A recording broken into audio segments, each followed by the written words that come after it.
विवादित संत डेरा सच्चा सौदा प्रमुख गुरमीत राम रहीम सिंह को हाल ही में 40 दिन के पैरोल पर रिहा किया गया है।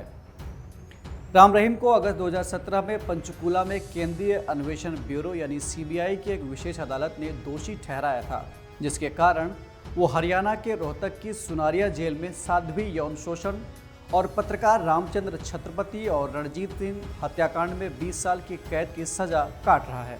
इस प्रोग्राम में हम उस पैरोल प्रक्रिया की बात करेंगे जिसकी मदद से राम रहीम 40 दिनों के लिए जेल से बाहर आया हुआ है। पैरोल भारतीय आपराधिक न्याय प्रणाली का एक महत्वपूर्ण पहलू है। इसका अर्थ होता है किसी सजा याफ्ता कैदी को सजा पूरी होने से पहले कुछ वक्त के लिए या पूरी तरह से रिहा कर दिया जाना। हालांकि पैरोल देते वक्त कैदी के अच्छे व्यवहार को ध्यान में रखा जाता है। साल 1894 के जेल अधिनियम और 1900 के कैदी अधिनियम के तहत पैरोल की प्रक्रिया निर्देशित होती है। इसी के मुताबिक हर राज्य में पैरोल दिशा निर्देशों का अपना एक सेट होता है जो एक दूसरे से थोड़ा बहुत भिन्न होता है। पैरोल सुधार की प्रक्रिया का हिस्सा है जिसका मकसद कैदियों को समाज से फिर से जोड़ना होता है। ये दो प्रकार का होता है। पहला है कस्टडी पैरोल और दूसरा है रेगुलर पैरोल। कस्टडी पैरोल के अंतर्गत दोषी अथवा अपराधी को किसी विशेष स्थिति में जेल से बाहर लाया जाता है और उस समय वो पुलिस कस्टडी में ही रहता है। पुलिस का सुरक्षा घेरा उसके साथ होता है जिससे कि वो फरार न हो सके। इस प्रकार की पैरोल अपराधी को तब दी जाती है जब उसके परिवार में किसी खास रिश्तेदार की मौत हो जाती है या फिर उसके परिवार में किसी विशेष व्यक्ति की शादी होती है। उसके परिवार में यदि कोई बीमार होता है या फिर कोई भी ऐसी परिस्थिति जो कि अपराधी के लिए बहुत आवश्यक है तो उस अपराधी को पैरोल पर कुछ घंटों के लिए बाहर लाया जाता है। रेगुलर पैरोल की स्थिति में वो अपराधी जिसे सजा सुनाई जा चुकी होती है वो रेगुलर पैरोल के लिए आवेदन कर सकता है। ध्यान दीजिएगा कि कस्टडी पैरोल में उसे सजा नहीं सुनाई गई रहती है, वह सिर्फ और सिर्फ पुलिस के गिरफ्त में रहता है। जबकि रेगुलर पैरोल में अपराधी को सजा सुनाई जा चुकी होती है, यानी रेगुलर पैरोल सजा सुनाए जाने के बाद लिया जाता है। इसके लिए आवश्यक है कि वह अपराधी कम से कम 1 साल की सजा जेल में काट चुका हो और जेल में उस अपराधी का व्यवहार अच्छा हो।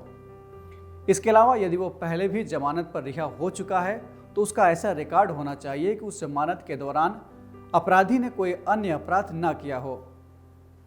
रेगुलर पैरोल 1 साल में कम से कम 1 महीने के लिए दी जा सकती है। रेगुलर पैरोल भी कुछ खास परिस्थितियों में ही दी जा सकती है।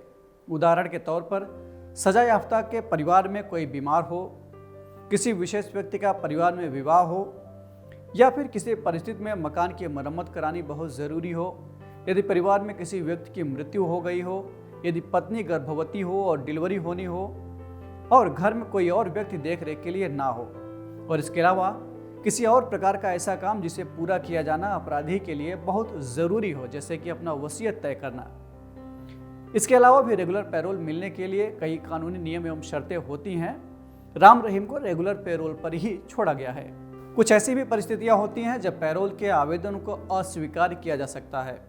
उदाहरण के तौर पर अगर अपराधी का व्यवहार जेल में संतोषजनक ना हो, यदि अपराधी पहले कभी पैरोल पर बाहर आया हो और उसने पैरोल की शर्तों का उल्लंघन किया हो, इसके अलावा बेहद ही गंभीर अपराध किया हो जैसे कि बलात्कार के बाद हत्या, देशद्रोह और आतंकवादी गतिविधियों में शामिल होना आदि। पैरोल के जैसा ही एक फरलो होता है, इसमें भी कैदियों को कुछ समय के लिए रिहा किया जाता है, लेकिन पैरोल और फरलो में कुछ मूलभूत अंतर होता है।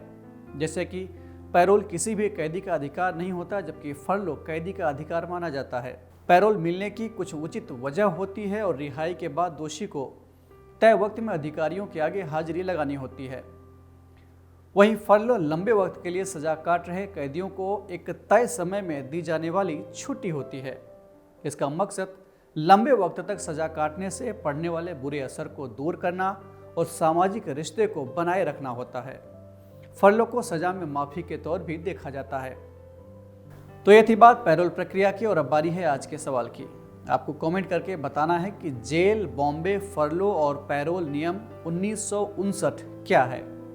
इस एपिसोड में इतना ही। हम फिर मिलेंगे एक नए कार्यक्रम के साथ। तब तक के लिए पढ़ते रहिए और बढ़ते रहिए। नमस्कार।